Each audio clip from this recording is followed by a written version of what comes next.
তো হ্যালো আমার প্রিয় বন্ধুরা, আপনারা কেমন আছেন? আশা করি আপনারা অনেক ভালো আছেন। বন্ধুরা, আমাদের প্রত্যেকের মোবাইলে কিন্তু জিমেইল অ্যাকাউন্ট আছে।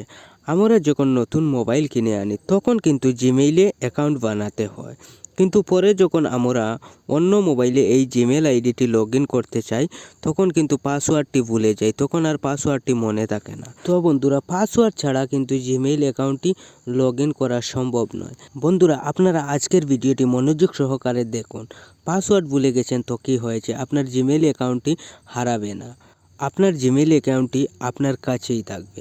তাহলে চলুন এবার বন্ধুরা আমরা ভিডিওটা দেখে আসি। আর ভিডিওটা শুরু করার আগে আপনাদের কাছে একটাই রিকোয়েস্ট করছি, আপনারা যদি আমার চ্যানেলে নতুন হয়ে থাকেন তাহলে আমার চ্যানেলটিকে আপনারা একটু সাবস্ক্রাইব করে দেবেন। তো বন্ধুরা, প্রথমে আপনি আপনার মোবাইলের প্লে স্টোর অ্যাপসটাকে ওপেন করুন। তো ওপেন করার পর এই উপরের প্রোফাইল চিহ্নটির উপর ক্লিক করুন।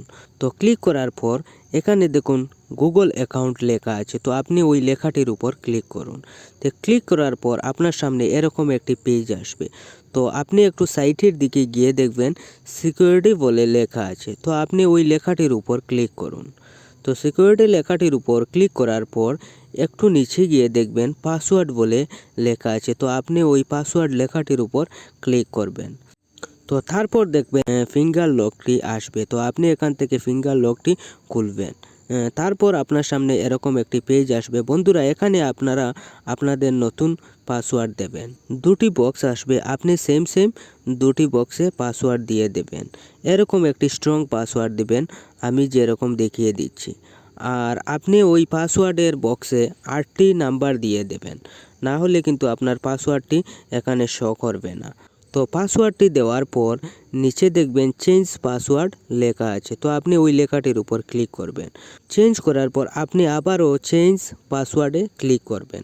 তারপর উপরে দেখবেন পাসওয়ার্ডটি চেঞ্জ হয়ে যাবে।